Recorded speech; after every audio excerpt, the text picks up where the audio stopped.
À notre bien-aimé Seigneur Jésus. Que Dieu vous bénisse, qu'il bénisse tout un chacun de vous, vous qui prêtez attention à ces enseignements, que la paix du Tout-Puissant vous soit multipliée.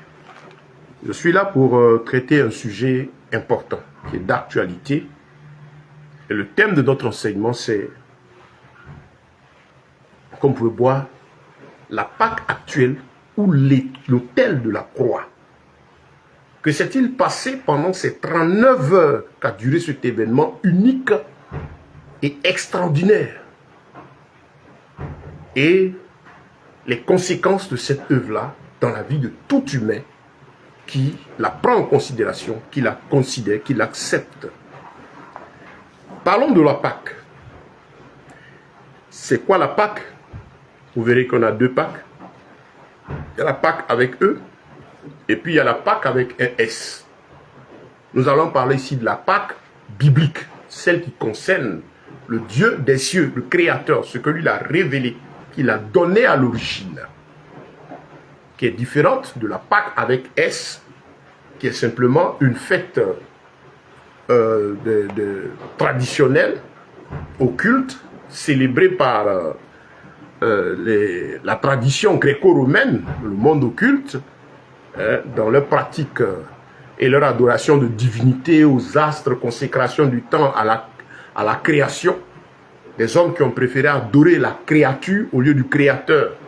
Ils se sont fabriqués un démon qu'ils ont consacré à ce temps de l'univers-là, qui considère le début, en fait, qui manifeste le début de l'année. Parce qu'effectivement, depuis la nouvelle lune qui est sortie récemment vers fin mars, là, jusqu'à maintenant, nous sommes entrés dans le nouvel an, selon l'ordre biblique, l'ordre du Créateur, l'ordre de tous les temps, reconnu par tout le monde. Voilà, avant les déviations, les mauvais calculs et tout, la Bible dit que le Seigneur a fait la lune pour marquer les temps et les saisons, les luminaires pour présider au temps. Le psaume 104, le verset 19, vous avez cela. Dans le livre de Genèse aussi, vous avez le sujet. Voilà, je rappelle, il pleut, mais bon, les bruits ne vont pas nous empêcher de donner l'enseignement. Donc, bien-aimés, nous rendons grâce à notre Elohim, nous bénissons le Dieu Tout-Puissant qui vit éternellement. Je lui dis merci pour cette occasion merveilleuse. Et donc, évacuons le sujet de la Pâque avec S. Vous pouvez faire des recherches. Ces occultistes, ceux qui adorent la création, et donc adorer ce Dieu-là, et qui ça continue d'ailleurs sous une autre forme qui est Easter. Easter, la déesse du commencement de la renaissance de la nature. Parce qu'on sait effectivement que dans cette période, la nature renaît. C'est la saison des pluies qui commence, la production. C'est comme ça, il y a 4 saisons. Et donc des hommes ont préféré dédier le temps que Dieu a créé aux créatures que de s'intéresser au Créateur lui-même. Et donc, bien-aimés, ce que vous devez comprendre, c'est que la Pâque avec S, ce n'est qu'une pratique occulte. Vous pouvez constater que dans ce moment dit de Pâques, vous avez la pratique de la Pâque selon les croyances. Vous avez la Pâque qui est donnée en parlant du Seigneur Yeshua, Jésus, de la Bible. Et puis vous avez d'autres qui célèbrent le Pâques sans Christ, avec un petit Jésus, la Pâque avec des œufs, du chocolat et tout. Donc faites vos recherches, ça n'a rien à voir avec la parole de Dieu. Retenez que c'est un moment dédié à l'adoration de divinité. Merci. Et donc, passons aux choses sérieuses. La Pâque, selon la Bible. La Bible déclare ceci dans Colossiens chapitre 2, vous voyez que dans le thème, j'ai mis la Pâque actuelle. C'est qu'il y a une forme de Pâque avant. On va en parler. Pour parler donc de ce qui est actuel, il est bon que nous allions au commencement. Car la Bible déclare qu'au commencement était la parole. Toute chose a commencé par le Seigneur. Le diable n'est que imitateur, il n'a rien créé. Ce sont les choses de Dieu qu'il prend, qu'il falsifie.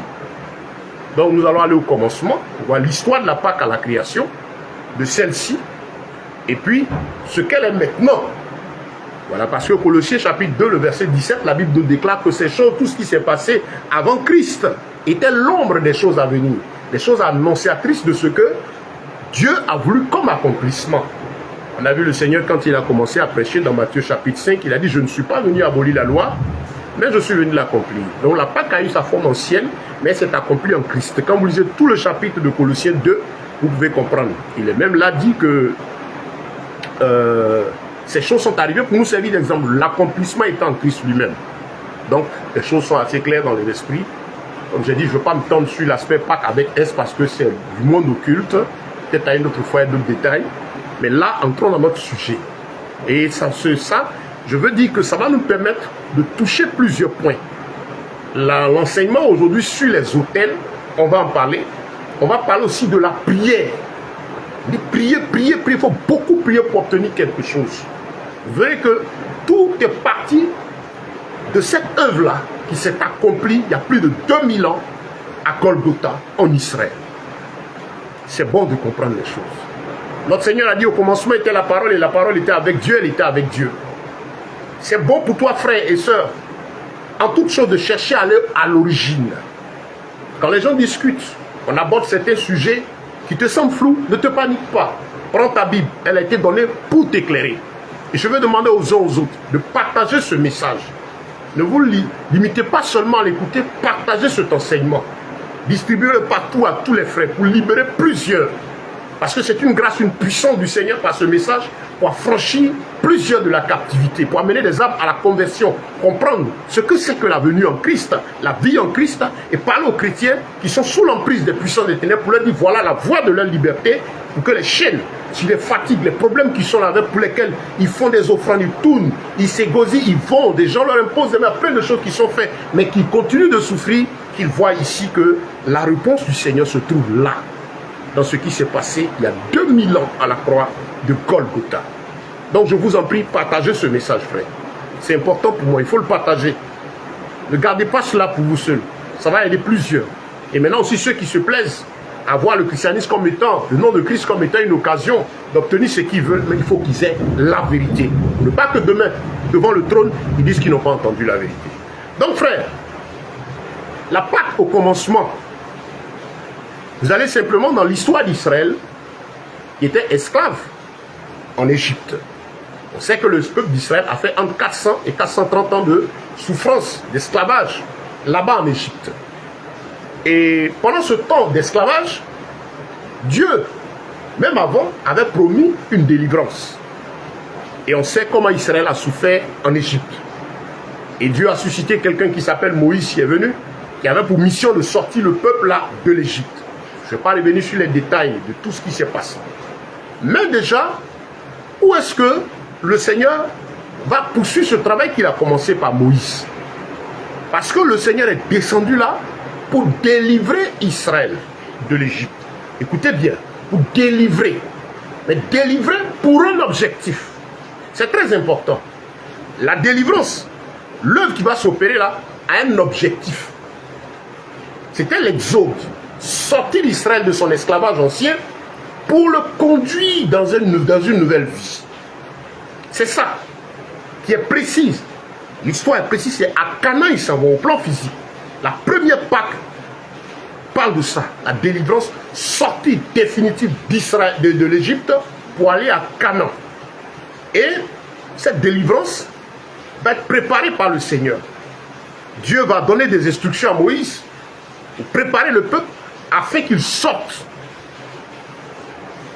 Et donc Moïse est venu annoncer au peuple qu'on doit sortir. Il y a eu 10 plaintes. C'est-à-dire 10 manifestations, 10 avertissements du Seigneur à Pharaon aux Égyptiens pour leur demander de laisser partir ses enfants.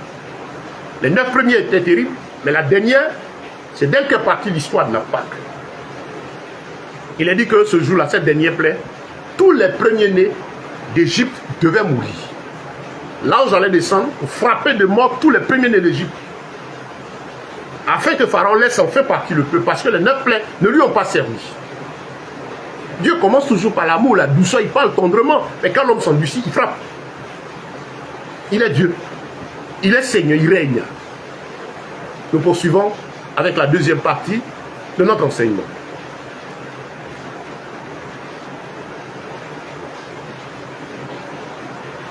Et donc, bien aimés, chers frères et sœurs, Moïse a pour mission de sortir le peuple. C'est le moment de la 10e plaie, après les 9 premiers avertissements. Et qu'est-ce qui va se passer? Le Seigneur dit cette nuit, la l'ange doit descendre. Il va frapper tous les premiers-nés d'Égypte. Et puis, Pharaon va enfin libérer le peuple. Pour ceux qui trouvent que non, c'est un Dieu, il y a des gens malins qui ont profité de l'autel de Christ, de la grâce, de la vie, de l'œuvre de Christ, mais qu'aujourd'hui, parce qu'ils sont possédés et qui n'étaient réellement pas de la famille de Yeshua, d'Israël. L'Israël, ça dit, parle du salut de tout cela. Israël est spirituel et physique, salut de l'Éternel. Aujourd'hui, ils ont dévié. Ils disent, oh, quel est ce Dieu-là qui frappe? Mais il ne frappe pas comme ça, il avertit, il prend tout le temps, il prévient. Vous, hommes, avant de châtier l'enfant, vous le prévenez, vous avertissez. Mais le châtiment arrive à un moment, il s'impose. Et il sera en fonction de la résistance placée en face. Jusqu'à ce qu'à un moment, le parent soit désarmé. Mais il donne toujours une occasion de salut. Et le Seigneur l'a fait. Donc, en frappant même les premiers-nés d'Égypte, cette nuit-là, Dieu a dit ceci aux Juifs.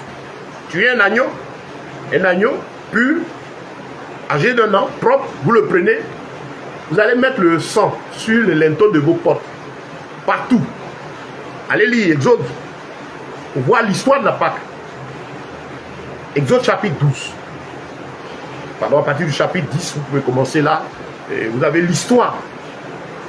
Qu'est-ce qui va se passer? Comment la Pâque va être célébrée? Regardez ce repas. Vous tuez l'agneau. Vous allez le manger avec des herbes amères. Les conditions même de consommation de cet animal-là donnaient à réfléchir. Vous prenez cet animal, faites en sorte de le finir. Il ne doit rien en rester jusqu'au matin. Si tu vois que ça va te dépasser, appelle ton voisin, consommez-le ensemble. Regardez les conditions de consommation de cet animal dont le sang va être mis sur les linteaux des portes comme marque de protection pour dire à l'ange qui passe, ne touche pas à ce lieu. Mais comment on mange ce repas? C'est déjà un élément de réflexion. On sait ce que c'est qu'un repas de fête, de réjouissance. Mais ici, c'est un repas qu'on mange avec des herbes amères, ceinture au rein, bâton à la main. C'est-à-dire l'esprit dans lequel ça se consomme. Dieu montre à Israël que, attention, je te dis ça pour que tu te rappelles d'où tu viens et l'urgence de ta délivrance. Que l'action qui va t'être posée là, tu ne dois jamais oublier que si jamais tu étais resté là, voilà ce qui aurait continué de te suivre. Mais Dieu est venu te secourir pour te montrer la valeur du sacrifice, de l'œuvre qui va t'être faite. Des gens même vont périr pour que tu sois sauvé. Mange avec des herbes amères, chaussures aux pieds, bâton à la main, les reins sains. Attitude de quelqu'un qui est sûr en train de se préparer parce que pour aller à la bataille, parce qu'il y a une urgence. Alors qu'un repas de fête, de réjouissance, on s'assoit, on le fait bouillir. Et cet animal ne devait même pas être cuit.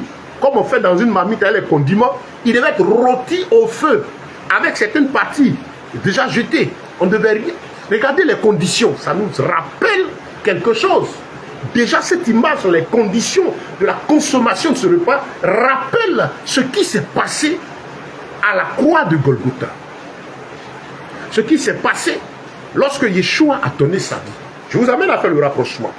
La manière dont cette Pâque est instituée, l'esprit dans lequel on le mange, et qu'Israël doit continuer de répéter cela jusqu'à ce que Christ vienne. L'esprit dans lequel se fait rappelle, c'était un message prophétique, annonciateur de ce qu'on dit prophétique, c'est-à-dire annonciateur de ce qui est de Dieu. La prophétie, elle est pour Dieu. Je pense que dans ce sujet, on va toucher ces éléments. Donc, quelque chose d'annonciateur de ce qui arrivait. Et la chose s'est accomplie. Donc Israël sort, on sait que Dieu frappe les premiers-nés, après qu'ils aient consommé l'animal, mis le sang sur le linteau des portes, symbole de protection. Donc je veux que déjà vous reteniez là deux choses, le commencement, comment ça a été institué, les conditions dans lesquelles ça a été fait, et comment ce repas-là devait être consommé, comment est-ce que cette fête-là était manifestée. Dans quel esprit les gens, quand ils se réunissaient pour parler de Pâques, depuis son institution, jusqu'à ce que Yeshua arrive, que c'est resté dans l'ancienne alliance tout le temps, comment les gens devaient prendre ce repas, dans quel état d'esprit, jusqu'à ce qu'on passe à la forme accomplie de cette œuvre que Dieu avait annoncée par Moïse, là en Égypte, pendant les premiers-nés, la mort de ces premiers-nés d'Égypte, la délivrance d'Israël. Donc il s'agit ici, pour Dieu de dire à Israël, je viens te délivrer Le sujet de délivrance, j'ai vu quelqu'un prêcher là. En fait, c'est la délivrance, la délivrance. Mais la délivrance, pourquoi? Ça, c'est important maintenant, vous prédicateurs, frères et sœurs. Vous qui rendez le témoignage, la parole de Dieu, qui enseignez la parole. Vous qui vivez, vous qui prêchez. Je parle aux serviteurs de Dieu. Je parle aux frères et aux sœurs qui prêchent, qui annoncent partout, à tout chrétien. Comprenez ce qui s'est passé là. Et surtout, quand on parle de délivrance, ne restez pas délivrance pour délivrance. Non. La délivrance que Christ opère est faite pour un objectif. Notre Seigneur délivre pour un objectif. J'espère que vous comprenez. C'est bon de retenir cela. Le Seigneur n'opère aucune libération pour être libéré tranquillement. Aujourd'hui, vous avez des séances de prière dites de délivrance. On brise, on déchaîne, on libère, on ceci. Et puis les gens rentrent. Il y en a qui tombent. Il y a toutes les mises en scène. Mais l'objectif de ça, si c'était vraiment Dieu, c'est pourquoi. Est-ce que Dieu agit-il comme ça vainement? La Bible dit dans le psaume 111 que les œuvres de l'Éternel sont appréciées de ceux qui le craignent. Au verset 6. Elles sont inscrites pour l'éternité. Toute l'œuvre que Dieu fait a pour but de conduire l'homme, l'aider dans son parcours étant vivant et le faire terminer sa marche victorieuse dans l'éternité. Sinon, Dieu ne va pas agir pour agir. Il y a ce qu'il a donné de façon souveraine à toute la création. C'est pourquoi vous allez voir qu'on n'a pas besoin d'être chrétien pour se marier. On n'a pas besoin d'être chrétien pour avoir de l'argent. On n'a pas besoin d'être chrétien pour se déplacer, pour faire ceci, faire cela. Ce sont des choses allant de soi. C'est des choses comme ça, c'est donné à toute la création. Même pour ce qui est de la paix de l'âme, l'esprit qui est en toi, la vie qui est en toi, sorti du Créateur, le souffle là. Pour ce qui est de ça, l'Éternel agit pour que tu termines ta marche avec lui. Donc Dieu est venu délivrer pour un objectif. Il a sorti Israël de l'Égypte pour Canaan. Rappelez, vous prenez les gens, vous voulez prier pour eux, délivrer, mais c'est pourquoi? C'est pour leur donner quoi? Si c'est Christ, c'est pour la nouvelle naissance. C'est pour le royaume des cieux. C'est pour que ces gens-là soient sauvés. Si c'est la délivrance qui vient de Christ, là où lui va agir, la Bible déclare qu'il n'y a peu de compromission en lui. Il ne changera pas sa parole, il ne la falsifiera pas. Il n'existe aucun être humain sur cette terre, qui qu'il soit, qui a un certain pouvoir d'amener Dieu à agir à partir de lui, homme, ses prières. Ça n'existe pas, c'est du mensonge. Et si vous voyez des gens prier de telle sorte et puis il y a des actions qui se posent, ce n'est pas des actions venues de ce Dieu. Parce que Satan a aussi le pouvoir de cautionner ces faux messages dans le but d'égarer la multitude. Il peut même te rendre milliardaire, te donner tout, pourvu que tu es en enfer. Ces personnes qui prêchent ainsi, soit elles sont ignorantes, soit elles ont vendu leur âme au diable. Et il faut leur dire, il faut te dire que si tu es dans cette condition, ton sort c'est l'enfer. Nous marchons tous en Christ pour la vie éternelle, pour le salut, le repos, la vie éternelle. Yeshua est venu parce qu'il y a urgence, il y a l'éternité. Il a fait le premier acte parce qu'il y avait urgence, il fallait sortir le peuple de sa souffrance physique pour l'amener à Canaan, le pays où coule le lait et le miel. Maintenant, la délivrance donc, je pense que vous l'avez saisi, chrétien. Avant de prier pour quelqu'un, d'évoquer Yeshua dans la vie de quelqu'un, dis-lui pourquoi Christ délivre, pourquoi Christ a franchi, avant qu'il s'engage. Sinon même tu peux invoquer le nom du Seigneur. Et comme le nom du Seigneur est puissant, les démons peuvent fuir.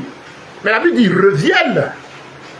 Ils reviennent. Par exemple, tu peux prier, ils vont fuir. Parce que le nom de Christ est une autorité puissante. C'est pourquoi dans Matthieu 7, certains seront surpris. On a chassé les démons, on a fait des miracles. Oui, parce que ce nom-là fait fuir les démons. C'est comme une arme qui fait le même travail et dans la main d'une force de l'ordre qui est légalement reconnue. Quand il la porte, il marche, personne n'en a peur.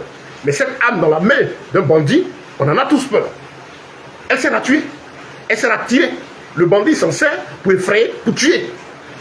La force de l'ordre s'en sert pour dissuader, montrer l'autorité. Et même avant d'arriver jusqu'à tirer même sur quelqu'un, il y a des règles, c'est vraiment dans des cas extrêmes. Donc c'est bon de comprendre cela, chers frères. Je vous en prie. Les histoires de délivrance, ça ne jouez pas avec. Christ a franchi pour une nouvelle naissance, une nouvelle vie, et pour continuer la marche dans le royaume des cieux. Il ne fait rien en vain. Il ne sème pas quelque chose comme ça. Et c'est justement pourquoi beaucoup de prières, beaucoup de proclamations, beaucoup de délivrances, beaucoup d'actions sont menées, mais elles n'ont pas de résultat, tout simplement parce que ce n'est pas conforme à la volonté du Seigneur, et ce n'est pas l'Esprit de Dieu qui conduit ces gens-là à faire ce travail.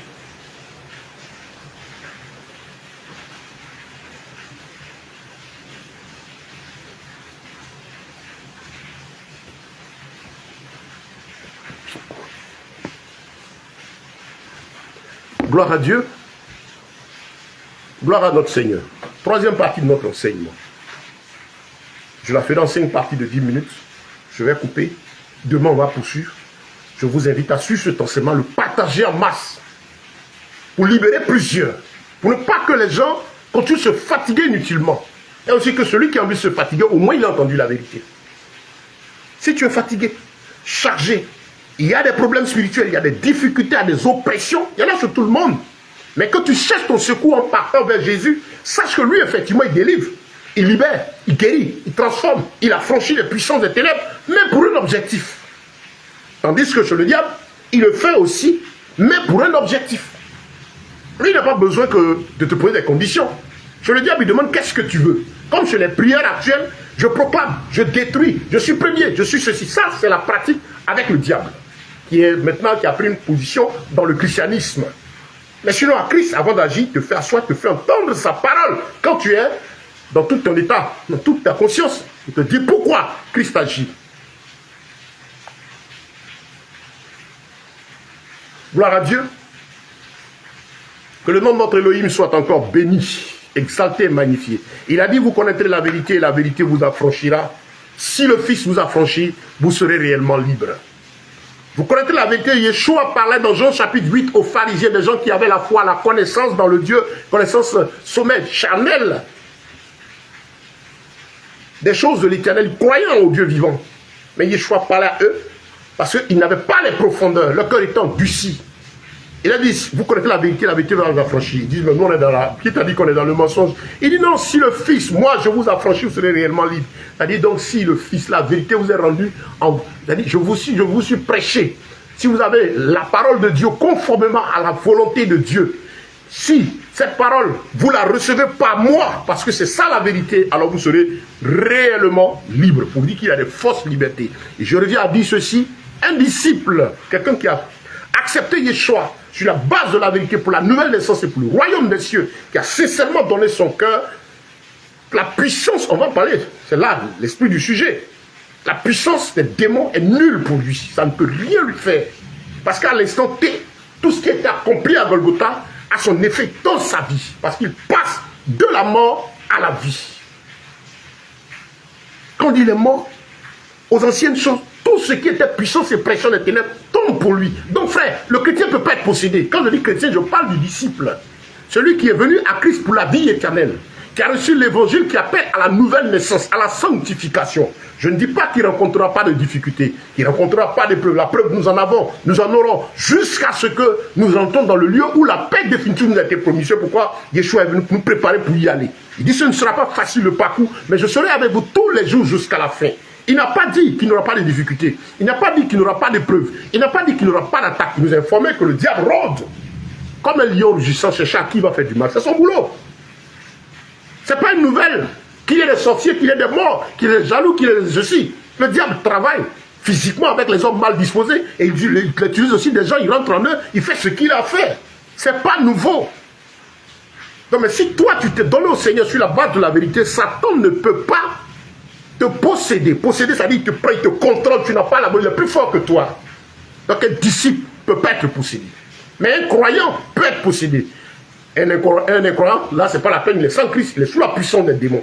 Mais un simple croyant, je crois en Yeshua, parce que son nom donne la vie, il t'a fait la grâce, tu as entendu, mais tu ne veux pas lui obéir. Tu n'es pas rentré dans ses voies par la voie de la vérité, par le chemin étroit qui appelle la sanctification, qui appelle à abandonner ta vie passée, qui te dit que Yeshua, on vient en lui, ce n'est pas pour être célèbre, c'est pas pour être vu, c'est pas pour avoir 10 millions de vues, c'est pas pour être réclamé par les hommes, c'est pas pour être le plus riche de tout le monde, c'est pas pour être le plus misérable non plus, c'est pas pour être vu et approuvé des hommes, mais c'est pour plaire à Dieu, avec la conséquence de ce qu'il y a des persécutions. Pierre a dit, on a tout abandonné pour toi. Qu'est-ce qui nous attend? Vous recevez tout ceci dans ce siècle-ci, au centuple, et avec des persécutions. Et puis au bout, la vie éternelle. Moi je suis averti, je suis en Christ, et je crois que toi qui as accepté Jésus, tu es dans la même disposition. Tu sais ce que c'est que le parcours avec Christ. Il a dit, portez votre croix. Donc nous savons que le diable va rôder, il va se manifester, il va attaquer. Mais il n'a pas le pouvoir de posséder un enfant de Dieu. Satan n'a pas ce pouvoir. Par contre, il attaque. Parce que la Bible dit, il rôde. Mais nous, on s'en fout qu'il rôde. Nous sommes sur la terre qui lui appartient. Quand Yeshua est venu en Israël, il pouvait chasser tous les démons qui étaient en Israël. Mais il ne l'a pas fait. Il a chassé ceux qui étaient sur son chemin. Il avait réglé le problème dans le monde spirituel. Déjà, Satan sait qui il est. Ils sont vaincus. Avant même de la croix, ils le connaissent. Il lui a demandé pardon de ne pas les démasquer. Bien-aimé, j'espère que tu entends. Parce que la puissance de Dieu à travers ce message pour te libérer, si tu acceptes de descendre et ouvrir ton cœur. Toi qui es un simple croyant, si tu es disciple, que tu as des problèmes, des difficultés, bénis Dieu. Tout ce que tu as fait, c'est de te retenir et comprendre ce que Christ a accompli à la croix. En ce moment, tu sauras si la difficulté que tu traverses, soit c'est parce que tu as péché, alors réponds-toi, parce qu'on peut souffrir parce qu'on a péché. 3 raisons. Je vous invite à aller sur mon compte YouTube. J'ai donné une étude biblique dessus. Les 3 raisons pour lesquelles on peut traverser des difficultés.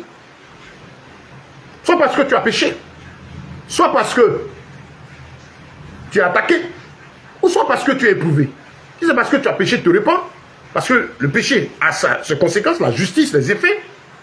Soit parce que tu es attaqué, parce que l'ennemi attaque, là il faut le combattre, le chasser. Mais soit parce que tu es éprouvé, si c'est une épreuve, l'école de Dieu. Alors tu ressembles à un enfant qu'on a mis au CP1 qui dit je vais être à l'OCM2, mais on dit passe. D'abord au CP1, accepte les étapes, ça fait partie du parcours. Et là, personne ne peut empêcher un enfant de passer du CP1 au CM2. Il peut être bien, on peut faire sauter de niveau, comme il y a certains systèmes où au lieu de faire 6 ans, on fait 1 an pour 2 classes.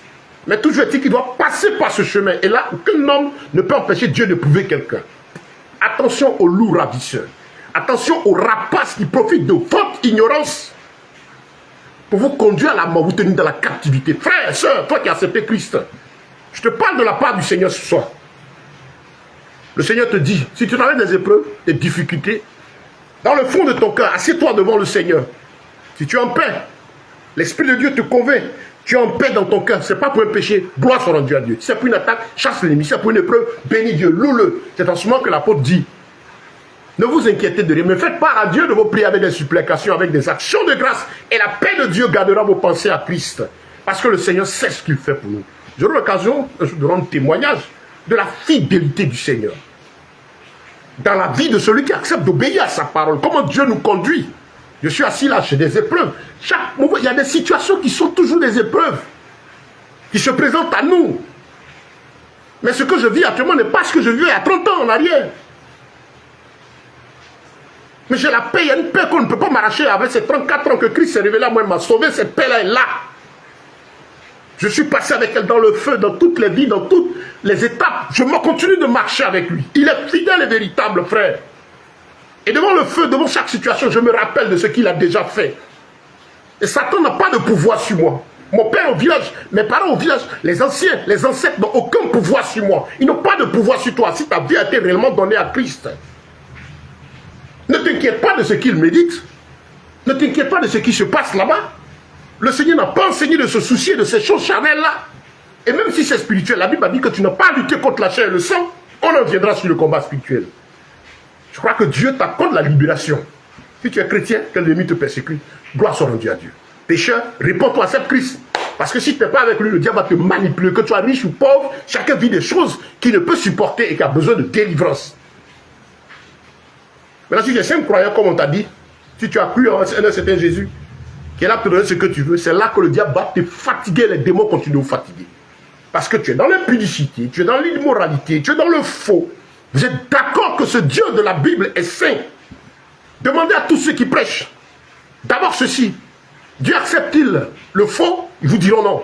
Si nous les hommes, on n'accepte pas le faux, pourquoi? Dans nos instances, on parle même simplement des billets. Pourquoi on lutte contre les faux billets? On sait le danger. Vous n'acceptez pas ces mauvaises choses. Vous apportez de bonnes choses à vos enfants. Pourquoi voulez-vous que l'Éternel joue avec sa parole? Il n'y a en lui point de changement ni homme de variation. Il est le même hier, aujourd'hui, éternellement. Égal à lui-même selon sa puissance et sa parole. Donc si Dieu ne compose pas avec le faux, alors bien aimé, tout ce faux qui est sur vous, aujourd'hui on a le make-up de fausses personnes, de faux visages, de faux habits, de faux corps. Si Dieu n'aime pas le faux, dans ce faux-là, tu penses que Dieu t'écoute. Le Dieu de la Bible, le Saint des Saints, le Saint-Esprit, l'Esprit de vérité, ça peut être ton histoire d'onction. Parce que derrière, caché un esprit. Mais le Saint-Esprit, l'onction, pour nous là, qui est le Saint-Esprit, il nous enseigne en esprit et en vérité. Il nous conduit dans les profondeurs, dans ce qui est juste et conforme aux oracles du Seigneur. Si tu n'es pas sur ce chemin que tu es, le diable va te fatiguer, continuer à te maltraiter. Passons à la prochaine étape de notre enseignement.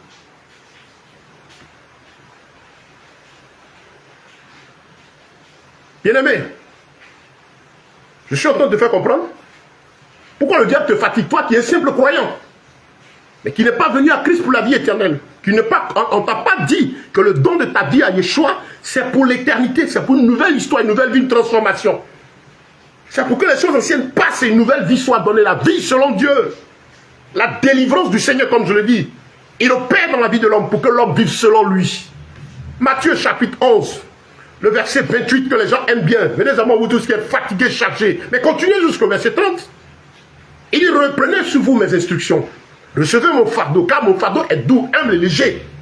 Parce qu'il y a deux fardeaux, soit tu es sous le fardeau du diable, sous le fardeau de Christ. Et ce fardeau qui est sa parole, c'est pourquoi un fardeau doux, humble et léger, parce que la chair n'aime pas, la chair nature pécheresse n'aime pas, elle est attachée au plaisir, à la vanité, tandis que l'âme aspire à la vie, parce qu'elle est sortie du Créateur. Et la parole de Dieu te est donnée pour te dire qu'il y aura cette bataille entre toi et ta chair, jusqu'à ce que tu quittes cette terre. Pour que ton âme qui est éternelle termine son parcours dans le royaume des cieux.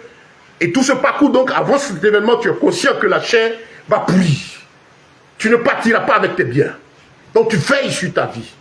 Quel évangile est-ce que tu as entendu? De quel Christ on t'a parlé? Celui de la Bible, il délivre pour le salut. Il délivre pour l'éternité. Il délivre pour te transformer. S'il rentre dans ta vie, il y a des choses qu'il ne faut pas supporter. Ne soyez pas étonnés. Tout ce que vous entendez, vous voyez à plus de 90%, malheureusement, je dirais même aujourd'hui, n'a rien à voir avec Christ. Les gens sont venus pour du business. Ils savent que les gens ont des problèmes. Et le monde va de difficulté en difficulté. Ils savent que les masses populaires en général sont ignorantes. Que les hommes en général n'aiment plus prendre le temps pour chercher, étudier. Mettez des enfants dans une classe. Combien sont les enfants qui sont dans une classe qui se consacrent à leurs études? La plupart n'aiment pas. Et ça ne date pas d'aujourd'hui. Vous allez prendre sur peut-être 30, 50 élèves dans une classe. Il y a à peine 5 qui s'intéressent. Et au sorti, peut-être 10 qui vont finir de travailler. Les autres, vous les voyez dans la nature. Est-ce la faute du système? Non. L'occasion était donnée à tous quand ils rentraient dans la classe de prendre le temps d'écouter. C'est vrai que certains n'ont pas certains talents, mais au minimum, on peut sortir de là avec l'instruction. Mais comme ils acceptent en masse, il y a un raison majeure, beaucoup ne s'y consacrent pas. On sait tout ça à l'école, on sait ce que c'est. Frère, sœur, je t'appelle ainsi, toi, simple croyant, parce que je me suis adressé là au véritable enfant de Dieu. J'insiste, partagez ce message. Vous libérez les captifs. Vous déchaînez ceux qui sont sous l'emprise de ce faux évangile, qui n'amène pas la vie éternelle, mais qui les tire captifs pour les dépouiller. Yeshua, le bien-aimé, le roi de gloire, le Seigneur des Seigneurs, ce qu'il a fait ce jour-là à la croix, on va en parler. Si tu sais sa portée, tu ne vas pas jouer à ta vie. On parle de Pâques, ce n'est pas une célébration pour manger un gros repas, ainsi de suite. On dit la mort et la résurrection. C'est tout ça. C'est de ça qu'il s'agit. Est-ce que c'est tout? Tu as dit la vérité sur le sujet? Est-ce que c'est de tout ça qu'il s'agit? On dit quand tu prends ce repas, tu annonces la mort du Seigneur. Et jusqu'à son avènement. La Pâque parle de la mort de Christ. Te faire comprendre pourquoi il est mort. Est-ce qu'on t'a expliqué cela? Non. Pourquoi est-ce qu'il a été enseveli? On t'a expliqué cela? Non, tu ne comprends pas. Pourquoi il est sorti vivant du tombeau? Non, tu ne comprends pas. On te parle de il est mort, il est ressuscité. Il n'est pas seulement ressuscité. Après ça, il est remonté au ciel. Il y a l'enlèvement. Son élévation au ciel pour qu'on t'enseigne, et puis maintenant le dernier événement, jusqu'à son avènement. La Pâque est pour te rappeler que quelqu'un a payé le prix du châtiment qui produit la peine, que tu étais condamné à cause des iniquités. Mais il a payé le prix. Il est descendu dans le tombeau. Il a brisé la puissance de la mort pour que toi tu sois affranchi. Pour que tu aies la liberté. Tout s'est passé à la croix, une fois pour tous, sur ce total unique. Il n'y a pas d'hôtel à bâtir. Il a payé le prix une fois pour toutes, pour que tu vives, pour que tu sois libre, pour que tu aies la paix. Tout ce qui te condamnait autrefois à la croix, Yeshua a détruit le pouvoir de tout cela. La Bible dit dans le livre de Colossiens, le chapitre 2, que l'acte qui nous condamnait, il a détruit toutes ces choses. Et Corinthiens 10, il nous explique ce qui s'est passé à la croix. Le Seigneur a détruit la puissance du péché, la puissance du mal, la puissance de la sorcellerie, tout ce qui s'est fabriqué là-bas. Il a tout détruit. Il a fini avec. Il a tout accompli. Qu'est-ce que toi tu cherches encore accompli? Qu'est-ce qu'on te dit d'encore accompli? Continue, tu ne verras rien. Et tu vas même attirer sur toi la malédiction du Seigneur. Parce qu'on ne joue pas avec ce nom. Il nous a donné sa parole pour nous orienter nous tous. Pour que chacun de nous soit éclairé. Pour ne pas qu'on joue avec notre vie. Prends le temps, assieds-toi et puis écoute. Si tu tombes sur cette partie, retourne sur les autres parties. Et suis le message. Demain, si Dieu me donne la force, je poursuis. Mais tous ces thèmes, on va continuer de les toucher. On parle de la Pâque, cet événement puissant, unique, véritable. Le cœur de toute la solution à ton problème, c'est la Pâque. C'est ce qui s'est passé là-bas. Tu as quelque chose à payer? Rien. Y a-t-il des dépenses à faire pour que cette œuvre-là soit bénéfique pour toi? Rien. Pour tes enfants, rien. Si quelqu'un te dit que tu as quelque chose à payer, il t'a menti. Il est en fait en train de trouver un moyen pour te prendre ton argent. Parce que la finalité de tous ces bisements de telles pratiques, c'est quoi? C'est l'argent. Il est dans son business. Il est dans son œuvre. Frère, vous connaîtrez la vérité et la vérité vous affranchira. Mon peuple est détruit parce qu'il lui manque la connaissance. Donc je te dis à toi, simple croyant, si ce n'est pas dans l'esprit de la parole de Dieu, de la volonté du grand roi que tu es arrivé à lui, que tu penses qu'il est là pour te donner ce qui te manque, te donner du plaisir dans ce que tu fais, tu es mal barré comme on le dit. Reviens, Jésus t'aime. Son amour fait que ce matin, il te donne l'occasion d'entendre sa parole. À cette heure, ce soir, il te donne l'occasion d'entendre sa parole. Ça va dépendre de l'heure à laquelle tu vas tomber sur ce message. Sache qu'en ce moment, Yeshua te tend la main pour te sauver. Le Seigneur a mal quand il voit tous ces âmes souffrir. Tous ces âmes sous l'oppression des ténèbres. Mais qui n'ont pas compris la vérité de la parole. Et qui malheureusement sont sous l'emprise du malin. Et les gens disent, est-ce que le chrétien peut être possédé? Non, le croyant peut être possédé. Le croyant mal instruit, mal affermi peut être possédé. Tandis que le disciple peut être possédé. On peut tous être attaqués, on peut tous être oppressés, on peut tous être éprouvés, mais possédés sous contrôle, jamais pour un disciple. Parce que Satan sait qui nous sommes. Comme Paul a chassé ces démons et les fils de Séva, le démon qui les animait, a dit, je sais qui est Yeshua, et je sais qui est Paul, mais vous, vous êtes qui? Vous qui proclamez, qui déclarez, vous êtes qui? Tu es dans la déviation. Il dit non, cet homme, il est puissant pour me sauver. Il est puissant pour me libérer. Il dit, il a reçu l'autel. Il a reçu la puissance. C'est lui qui libère. Un seul libère, il s'appelle Yeshua Mashiach de Nazareth, le roi de gloire, le Seigneur des seigneurs. Et il agit à travers les canaux sanctifiés qui respectent son œuvre et qui lui laissent la place et dans la vérité dans ce qu'il fait. Parce que tu n'es pas tombé sur de tels messages, tu n'es pas tombé sur la vérité, et que tu as fait à des lourds ravisseurs, ton âme souffrira, malheureusement. Mais le Seigneur t'aime. Les problèmes, tout ce que tu vis là, tout ce que tu traverses là, il a réglé ça il y a plus de 2000 ans, sur l'autel unique, extraordinaire. Et cette œuvre unique qui ne va plus jamais se répéter. Tout a été réglé là-bas. Retourne, arrête-toi et tourne ton regard arrière. Ta délivrance commence là si tu comprends cette œuvre. Frère, sœur, nous bénissons le Seigneur. Et donc, pour répondre, vous comprenez donc pourquoi est-ce qu'un croyant peut être possédé. Un incroyant, oui, ça on comprend. Mais un enfant de Dieu véritable, un disciple, non. Il a reçu l'autorité, le pouvoir de Christ. Il connaît la parole de son Dieu. Il connaît les lois de son Dieu. En toute chose, dans toute situation, il sait ce que son Père a dit. Et il sait comment répondre, comment réagir. Le diable n'est pas vainqueur sur lui, bien-aimé. Donc voici, nous allons parler de cette œuvre de la croix. Frère, on a vu notre thème. La Pâque actuelle, ou l'autel de la croix. Qu'est-ce qui s'est passé pendant ces 39 heures qu'a duré cet événement? Depuis la crucifixion jusqu'à ce qu'il sorte du tombeau. Oh, gloire soit rendue à ce Dieu vivant, puissant et véritable. Beaucoup de prophètes, beaucoup de puissants, des archibishops, des gens qui meurent, qui tombent, qui sont là, d'autres sont dans la tombe, avec leur puissance, leur religion et du monde derrière eux. Mais un seul à son tombeau qui est connu, qui se trouve en Israël, vide. Il n'y est pas. On ne sait pas que penser pour ceux qui ne veulent pas croire en lui. Ils trouvent toutes sortes de supercheries. Mais Yeshua Mashiach est vivant. Il a vaincu la mort. Il a vaincu le tombeau. Il a vaincu les démons. Il a livré Satan et les démons publiquement en spectacle à la croix de Golgotha. Là, il a accompli, ce n'est pas pour lui. Parce qu'il est déjà Seigneur. Il n'avait pas besoin de cette démonstration pour les démons. Mais tout ce qui s'est accompli ce jour-là, il faut qu'on t'informe. Et je suis là pour te le dire. C'est pour que tu sois libre. Et physiquement, et moralement, et spirituellement. Nous poursuivons la 5e partie de notre enseignement.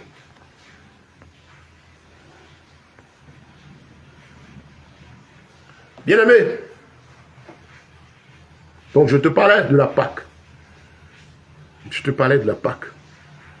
Il y a eu la première forme dans l'Ancienne Alliance, qui signifie délivrance. Délivrance de Dieu, c'est passer d'un état à un autre.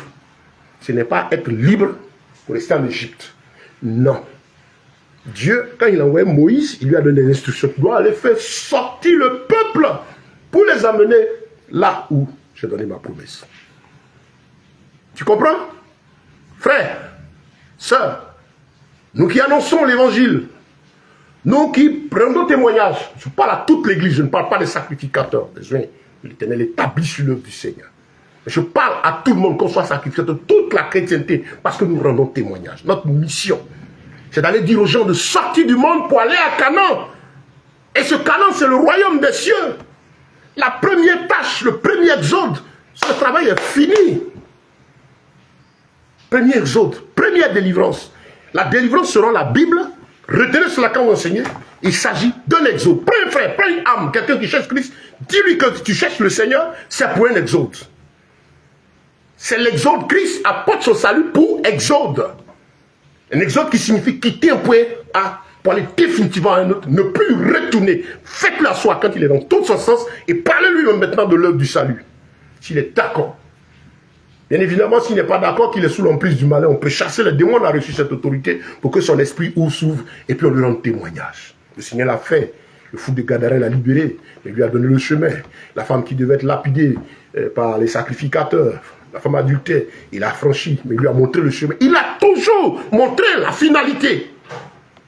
Bien-aimé, Yeshua, notre Seigneur, il te livre pour que tu changes de position. Donc voilà, la première Pâque était donnée pour un exode. Je rappelle l'esprit de la Pâque. Tu tombes sur cette partie, retourne aux autres parties. C'est un enseignement entier. Prenez le temps pour vous asseoir, pour écouter la parole de Dieu. Certains trouvent que c'est trop long parce que vous n'aimez pas être enseigné. Moi, j'enseigne. Je suis prédicateur. Je ne suis pas là pour donner des paroles de motivation. Je ne motive pas. C'est le motivateur qui apprend 5-10 minutes pour rentrer dans un sujet. On peut effectivement donner une exhortation courte, mais je suis prédicateur. Quand il s'agit d'un enseignement, j'enseigne. Quand il s'agit d'une exhortation, j'exhorte, mais je ne suis pas un motivateur. Et c'est poussé par l'Esprit, guidé par le Saint-Esprit que je parle. Quand j'ouvre ma bouche, c'est parce que mon Dieu me dit, je veux m'adresser aux hommes, mais utilise ma voix. Je fais l'effort de dire ce qu'il dit de dire sans rien ajouter et sans rien retrancher. Parce que je sais qu'il va me demander des comptes. Et je tiens à le voir dans le royaume des cieux. Je ne joue pas avec mon salut. Je sais pourquoi je suis en Christ, c'est pour l'éternité. On ne joue pas avec. Celui qui sait pourquoi il est en Christ et qu'il a appelé devant le trône demain et appelé dans l'éternité, il ne peut pas jouer à sa vie. Il ne peut pas mentir, pas s'amuser avec les âmes. Certains certainement avaient compris ça, mais à cause des soucis du siècle présent, de la séduction, des pièges de ce monde, malheureusement, on glissé. Frère, si c'est ton cas que tu écoutes, ça s'écoute ton cœur, reviens, Yeshua t'aime encore. C'est pourquoi il semble tranquille quand il regarde les gens. Nous avons l'impression que Dieu ne parle pas, que Dieu n'agit pas, que même souvent on dit qu'il ne voit même pas les pécheurs. Ceux qui font le mal ne les voient pas. Ce n'est pas cela. La Bible dit qu'il est lent à la colère. Quand le Seigneur prend tout ce temps, c'est tout simplement par miséricorde, par amour et miséricorde. Son amour pour tout être humain, qui qu'il soit, qui naît sur cette terre, de quelque religion qui vienne.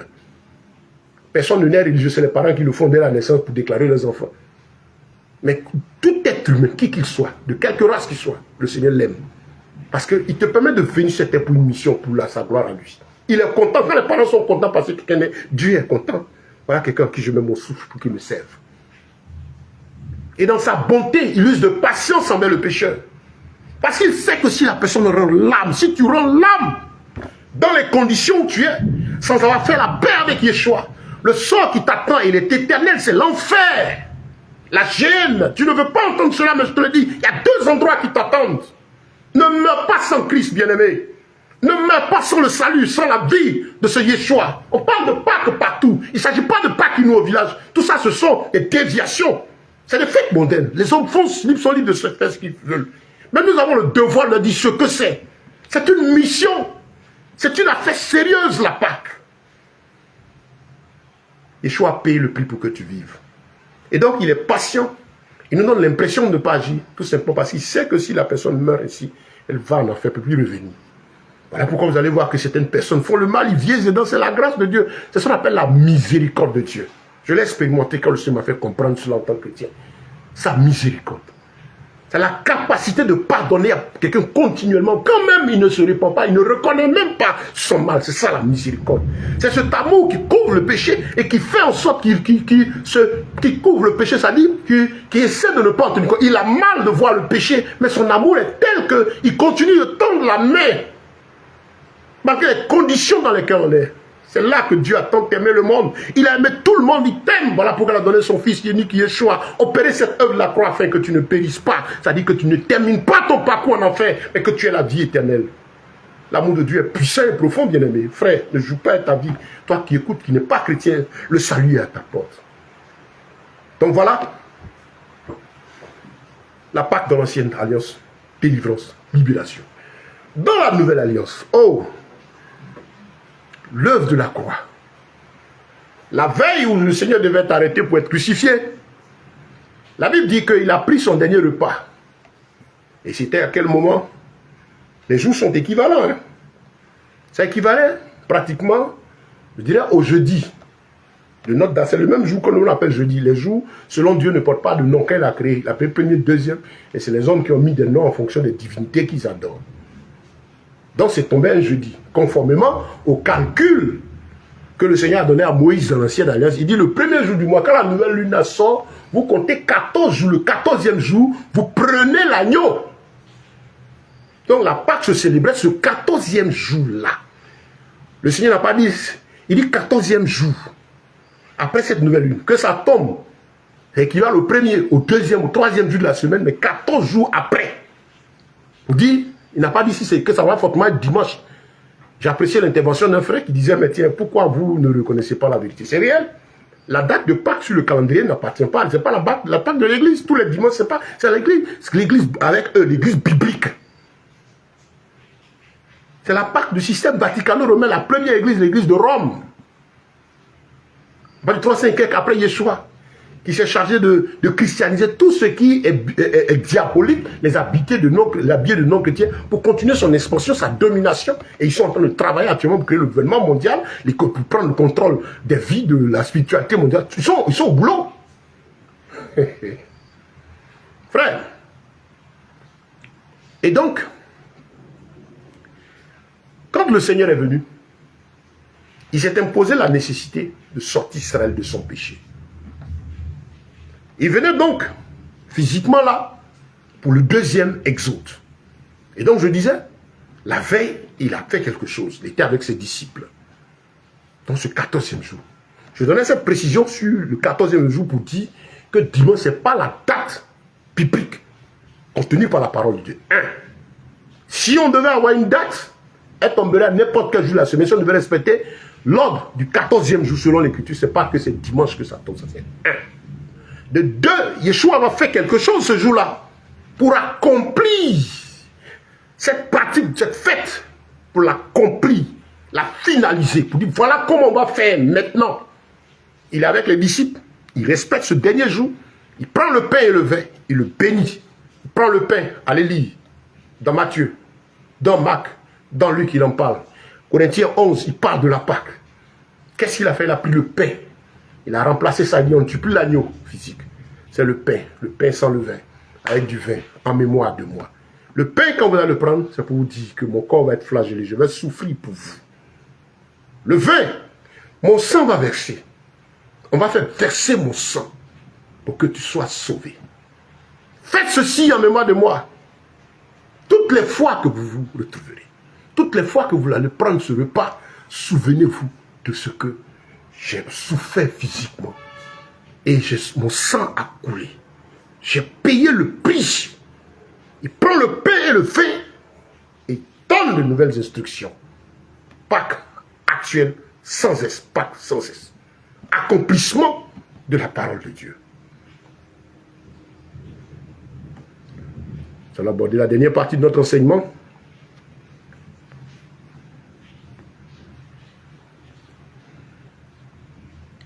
Donc, Pâques actuel, sixième et dernière partie de notre enseignement. Et donc, la dernière partie, on va poursuivre. Parce qu'il y a beaucoup à dire. Il change donc la chose. C'est désormais le pain et le vin. On tue plus l'animal. Et ça se passe juste quand il finit ça, on vient l'arrêter pour aller le crucifier. On sait la douleur que les disciples ont vécue pendant ce moment. On leur arrache le maître, le Seigneur, pour aller le crucifier, le maltraiter. Toutes sortes de méditations, toutes sortes de souffrances morales et physiques pour ce tout-puissant qui se laisse faire. Et ils ne peuvent rien faire. Traumatisé, même Pierre a dit non, je ne le connais pas. Pas parce qu'il avait renié dans son cœur, mais il souffrait. Il change la manière de faire. Il dit c'est le pain et le vin. C'est ça la Pâque. C'est pas ton poulet que tu allais tuer, c'est pas ceci. C'est pour te réjouir, pour dire merci à Dieu, gloire à Dieu. Mais quand il s'agit de parler de Pâques, sois situé sur ce que c'est. Gloire à Dieu. Donc il accomplit ce acte. Je vous rappelle, la première fois c'était avec des herbes amères, chaussures aux pieds. N'est-ce pas la même scène quand ils l'ont arrêté? Comment les disciples ont fui, ils étaient en train de courir. Tout s'est passé à la hâte. De cette nuit-là, dans le jardin de Gethsemane où on l'arrête. La nuit et la nuit, j'adore, même pas en Israël. Tout se jette gymnastique jusqu'au matin et on l'amène, on le frappe, on le fait tourner. Il n'y a pas eu de repos. Tout s'est passé très vite jusqu'à ce qu'on aille le mettre sur la croix. Et la croix, c'était quoi? C'était le lieu où on tuait les bandits. Les hommes reconnus criminels, c'était leur sort. La peine de mort de cette époque, c'était la croix. L'individu crucifié dessus, des clous dans la main, une chaîne dessus. Vraiment, regardez le film de Jésus. Je crois à Mel Gibson qui a tenté de donner un peu plus de motion dans ce qu'il a fait, la passion du Christ, que j'aime pas trop à cause des exagérations. Mais nous montre ce qu'il a souffert. Il a souffert. Il pouvait se défendre quand on l'arrêtait. La Bible déclare qu'il pouvait appeler des 12 légions d'anges pour descendre et exterminer l'humanité. Quand toi tu es énervé, on est en train de te dire de prier pour que ton ennemi meure. Des jeunes pour que des gens périssent. Pour diviser les familles. Quand tu arrives, c'est ton père, c'est ta mère qui veut te tuer. Ce n'est pas l'évangile de Yeshua. Même s'ils sont possédés de la sorcellerie, ils n'ont pas la capacité de te faire quelque chose. C'est le démon qui les emploie. Et c'est pourquoi Éphésiens 6 dit, vous n'avez pas lutté contre la chair et le sang. Mais à ta place, si tu étais à la place du Seigneur ce jour-là, alors tu allais tuer tout le monde. Toi qui tues des parents, qui souhaites la mort de tes ennemis. Retour à l'envoyeur. Ceci parce que ce n'est pas le retour au démon. Non, que le souffle. Dieu m'a vengé. Il m'a élevé, il m'a glorifié, il m'a justifié, il m'a distingué, il m'a placé. Des choses qui n'existent même pas dans la Bible. Parce que tu as reçu un évangile qui te dit que tu vas être au-dessus des autres, on doit te voir. Il ne s'agit pas de l'évangile du royaume. C'est autre chose. L'égarement de Satan pour perdre les âmes. Ceux qui le pratiquent, c'est bon pour eux parce que ça leur donne de l'argent. Les gens ne seront jamais libres, ils seront toujours obligés d'être là. Ils sont obligés d'aller faire des pactes, invoquer les divinités pour tenir les âmes captives. Mais je parle à toi qui cherches la vie. Sors de là. Sors de là. Donne ta vie à Yeshua. Ne prie pas pour la mort d'un ennemi. Prie pour sa conversion. Celui que tu pries, Yeshua, il a donné sa vie. Je suis en train de t'expliquer ce qui s'est passé là, à la croix. Si tu as enseigné dessus, tu commences des recherches. Commence maintenant des recherches. C'est quoi je dis à tout le monde. Tu es païen ou quoi? Achète-toi une Bible. Et puis commence à la scruter. Si vraiment tu te poses des questions sur ce qui se passe dans la vie, est-ce que les gens disent, mais prends la Bible quand même. Non, c'est religion, prends la Bible quand même. Descends, rentre chez toi, et puis dis Dieu. Si tu veux, appelle le Dieu de tes ancêtres. L'apôtre Paul l'a fait quand il est arrivé à Éphèse. Il a eu plein de divinités, il a souri. Il dit à dans la ville, il y avait tellement de divinités. Je crois que c'est à Rome ou Éphèse, il a dit. Je vais vous parler. Ils ont reçu une stèle, une pierre, ils ont mis un Dieu inconnu. Paul a saisi l'occasion. Il dit, je vais vous parler de ce Dieu inconnu-là. Mais ce n'était pas notre Dieu, il a employé le fait qu'ils ont adoré, ils ont sécurisé leur vie, ils ont mis toutes les divinités, ils ont fait une stèle, du par hasard, si on a raté un, ça c'est pour lui. Parce qu'il voulait être sauvé. Et Dieu connaissait les langues de leur cœur malgré qu'ils étaient dans l'iniquité. Voilà pourquoi il a envoyé Paul leur parler. Bien aimé, comme le Seigneur vient à toi ce soir. Le Seigneur aime l'homme. Hein? Je regarde, je vois son amour, la puissance de son amour pour la création. Frère, ce qui s'est passé à la croix, des gens que tu es venu sauver, tu leur as fait du bien, tu as opéré des miracles. Quand ils l'ont arrêté, ils ont dit qu'ils préfèrent Barabbas le bandit à lui. La croix, c'était pour les bandits, ce n'est pas pour lui. Il n'y est pas allé pour lui-même. Il acceptait d'y aller parce que, logiquement, bibliquement, spirituellement, c'est le sort réservé à quiconque vit dans le péché.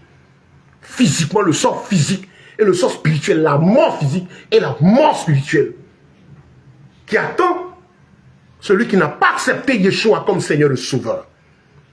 Mort physique, mort de la chair du corps, et puis mort morale. La mort dont Dieu parle, c'est l'éternité en enfer, parce que l'âme ne meurt pas, c'est un esprit. Le Seigneur a regardé tout ça. Il regardait toute l'humanité. Il a vu les pharisiens, tout le temps qu'il a été en train de travailler pendant ces 3 ans et demi de ministère. Ces gens ont toujours planifié comment le tuer. Il n'a pas broché. Ponce Pilate et tout, sa femme, il a souffert même la nuit en songe. Mais le Seigneur ne lui a pas tenu rigueur. Dieu même lui a donné la force d'écrire Jésus, le roi des Juifs. Les pharisiens disent non, faut dire, il a dit, il dit, moi je dis, j'ai déjà écrit, c'est le roi des Juifs. Peut-être qu'il s'est converti après, je ne sais pas. Bien aimé, l'amour de Dieu est profond. Sur cette croix-là, le Seigneur te regarde, il me regarde. Moi j'ai accepté, je bénis son nom, il m'a sauvé. Toi certainement tu l'as fait, gloire à Dieu. Si tu ne l'as pas encore fait, arrête-toi. Il t'a regardé. Tous les hommes depuis cette époque jusqu'à ce que l'histoire de l'humanité finisse bientôt, et dit je sais ce qui vous attend. Je peux me venger, je peux demander aux hommes de détruire la surface de la terre, puis on passe à autre chose. L'homme est trop méchant. Mais la Bible déclare qu'il a dit ceci, Père, pardonne-leur, car ils ne savent ce qu'ils font. Il a dit j'avais soif, ils lui ont donné du vinaigre, il a goûté. Il dit, tout est accompli.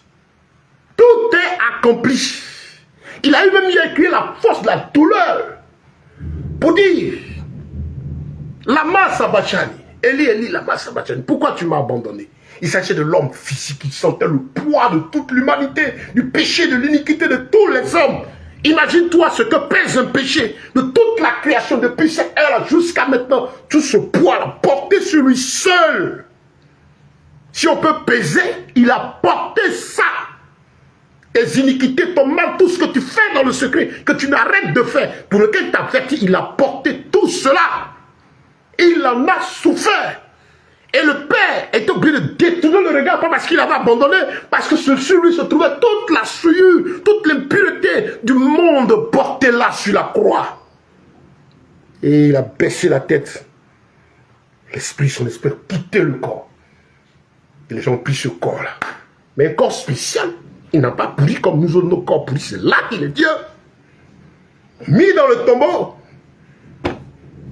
Regardez tout ce qui s'est passé avant qu'il dise tout ça est accompli.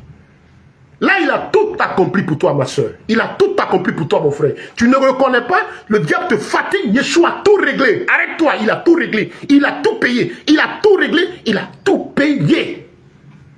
Je vais poursuivre demain sur cette œuvre de la croix, parce que c'est dessus on est maintenant, l'œuvre de la croix. Qu'est-ce qui s'est passé là? C'est profond. Le message n'est pas long. C'est toute une histoire, toute une vie, ce message qui parcourt. Lui, la création tout entière, qui est le cœur de toute la parole. Moi, je ferai l'effort par l'Esprit de mon Dieu pour vous donner la substance, afin que plusieurs soient libérés de la captivité du malin, affranchis du mensonge. Ces gens qui prêchent par erreur, ou même par intention, je vous en prie, revenez. Tu utilises la parole de Dieu pour t'enrichir. Tu as oublié une chose, à l'éternité qui t'attend. Tu es ignorant, tu es venu parce que c'est un business. Tu vas soulever des divinités. C'est pour le plaisir de la chair. Mais c'est pour toi aussi que Christ a opéré réellement cette œuvre que tu ignores et dont tu te sers. Parce qu'il sait qu'à la fin, à l'éternité, il ne veut pas que tu meurs dedans. Reviens, cherche la vie éternelle. Toi qui l'as appelé, qui t'es égaré, reviens. Il t'aime encore. Et toi qui cherches la vérité, le salut est à ta porte. Merci pour votre attention. L'amour de Dieu est puissant et immense. Nous continuons demain de poursuivre de cet enseignement sur la croix. Que Dieu vous bénisse. Je vous exhorte, allez dans les descriptifs, là vous avez le lien du compte WhatsApp, YouTube. Je vais mettre aussi le lien du compte, comment on appelle, TikTok. Abonnez-vous, vous pouvez m'écrire s'il y a un besoin, une situation, écrivez, nous sommes là pour vous. Que Dieu vous bénisse, que sa paix et ses grâces vous soient multipliées. C'était votre frère Ben.